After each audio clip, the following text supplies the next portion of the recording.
Silence is supposed to be peaceful, but not when it's alive. Hey everyone, it's Dylan. It's been a long time since my last story, but I'm finally back. What you're about to hear is something I've never told anyone before. A night that still follows me every time I close my eyes. Before we begin, make sure to subscribe. We're so close to 1,000 subscribers, and your support means everything. Now, let me tell you about the night the forest swallowed so. ND. It was supposed to be the perfect weekend. A quiet camping trip. No cities. No phones. Just nature. I went with my friend Marcus, a guy who could laugh in the middle of a thunderstorm. We'd found a forgotten section of Ravenwood Forest, marked on no modern map. Locals said it was too quiet there. We thought that was exactly what we needed. When we arrived, it really was silent. Not peaceful quiet, dead quiet. No birds. No bugs. Even our footsteps felt muted, like the ground swallowed the sound. We joked about it, set up our tents, and built a fire. But when Marcus started chopping wood, the sound of his axe just stopped.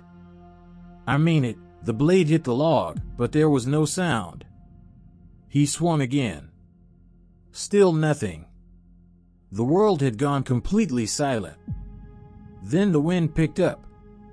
And that's when we realized the forest wasn't quiet. It was listening. We sat by the campfire, trying to shake it off. Marcus started telling a ghost story, something about a ranger who went missing in these woods. Halfway through, he froze. His lips were moving, but no sound came out. I couldn't hear the fire crackling anymore. I couldn't hear the wind. Even my own breathing was silent.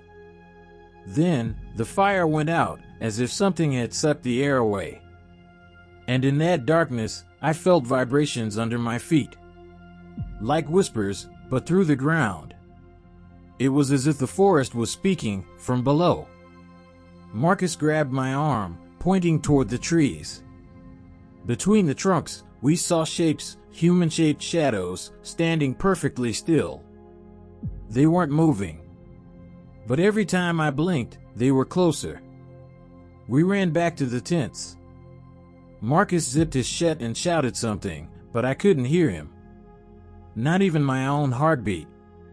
Then I saw movement. His tent bulged from the inside, like something was crawling in through the ground. He screamed. I saw his mouth open wide, but still, silence. I rushed over, unzipped the tent. And it was empty. Only his flashlight rolling on the floor, still on. And a small pile of dirt where he'd been sitting. I backed away slowly, shaking. The shadows between the trees were gone. But the silence felt alive. Every step I took made the ground pulse, like it was breathing beneath me. I tried to leave. I followed my GPS, but every direction led me back to the same spot, our dead campfire. Then, from the trees, I saw something moving. It wasn't a person. It was tall, thin, and gray, its body stretched like smoke, its head tilted sideways. And where its mouth should have been, there was nothing. Just a deep, dark hollow. It walked without sound, even as its feet crushed leaves. Then it raised a hand and pointed at me. The ground started to shake. I felt my heartbeat in my ears, but still couldn't hear it. Then, suddenly, I heard something for the first time that night. A scream. It wasn't Marcus. It was me. But the sound didn't come from my mouth. It came from the creature. It had stolen my voice. I ran. Branches snapped, but they didn't make a sound. The forest was swallowing everything.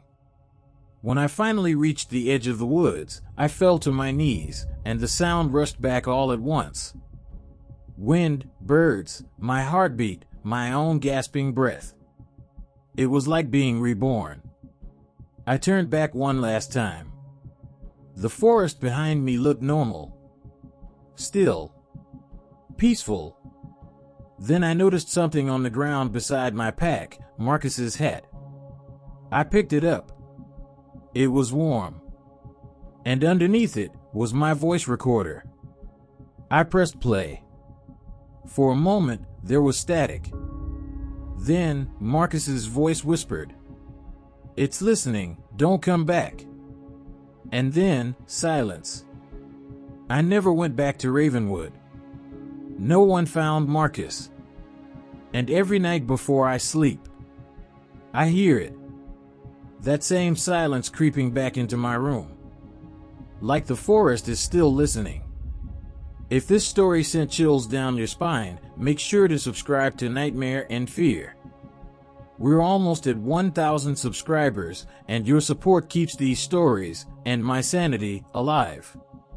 Next time, I'll tell you what happened when the forest came to find me. Some places disappear from the map because they were never meant to exist. Hey everyone, it's Dylan. It's been a long time since my last upload, but I'm finally back. What you're about to hear isn't just a story.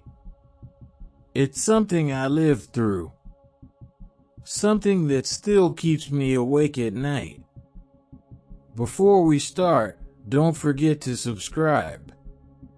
We're so close to 1,000 subscribers, and your support means everything. Now, let me tell you about the camp that vanished overnight. It started as a random weekend plan. I found an old brochure at a gas station, Camp Hemlock, a peaceful escape since 1974. But when I searched it online, there was nothing. No website. No photos. Not even a location. That should have been a red flag. But I wanted a quiet, isolated spot to clear my head and maybe film something new for the channel.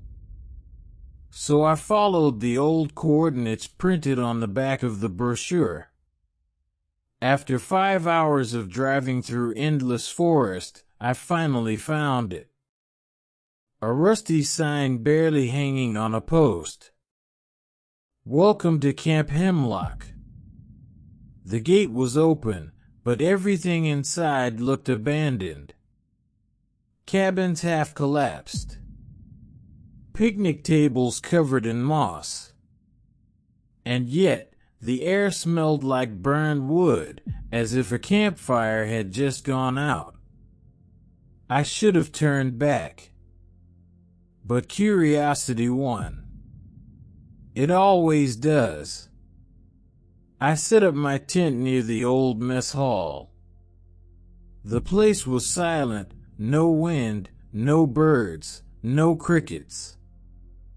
Just the sound of my own breath.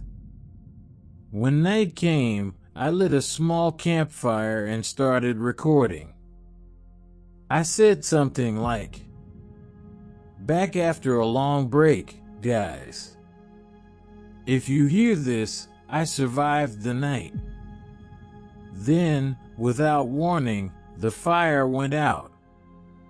Not faded, snuffed out, like someone pinched the flame.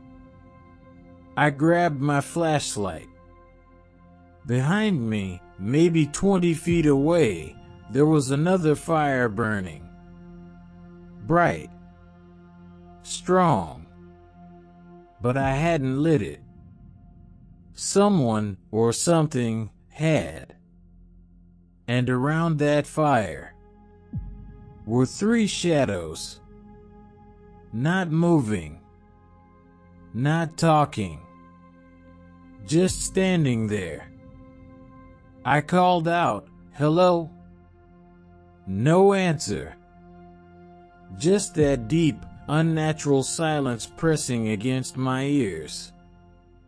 When I blinked, the fire was gone. and so were the shadows. I went back to my tent and tried to sleep, but I couldn't. Every few minutes, I heard something, a whistle. High-pitched, distant, like a tune. At first I thought it was the wind. But then I realized it was the same 4 notes. Over and over again. I got up, followed the sound with my flashlight. The trees were thick, but I swear they started to look different. The bark looked wet, like skin. And the deeper I went, the stronger the smell became. Smoke and burnt hair. Then I saw it. A wooden cabin. The only one still standing. Inside, I could see a dim lantern glow, and a person sitting by the window. But when I got closer, the figure stood up, turned, and it was me. My face. My clothes. Except its eyes were completely black. It smiled, and the whistle started again. This time, right behind my ear. I ran. I didn't care where, I just needed to get away. But no matter which direction I went, I ended up back at my tent. Every time I reached it, something had changed. The trees were closer. The air thicker. The fire still burned, but now there were footprints around it. Dozens of them. Bare, human footprints leading into the woods. And one set leading straight to my tent. I unzipped it slowly and found a camera recording inside. It wasn't mine. The footage showed me sleeping from outside the tent. Then, a figure leaned into frame. Gray skin, long hair hanging over its face. It whispered something to the camera. "He's awake now." And then the screen went black. When the sun rose, I thought it was over. But the light didn't move. The sun stayed frozen above the trees. The air didn't warm. The forest didn't make a sound. That's when I noticed the sign again. The one at the gate. It didn't say "Welcome to Camp Hemlock" anymore. It said, "You never left." I started running toward the road. But the more I ran, the more the trees repeated. The same pattern over and over. When I looked back, my tent, the fire, even my footprints were gone. Like I'd never been there. I found my phone hours later, still recording. The screen glitched, flashing one frame over and over again. Join us. I don't know where Camp Hemlock is anymore. Every map I check, it's gone. But some nights, I still hear that same whistle outside my window. 4 notes. Calling me back. If you're still listening, thank you. And if you want more stories like this, don't forget to subscribe to Nightmare and Fear. We're almost at 1,000 subscribers, and your support keeps me telling the stories that no one else will. Until next time.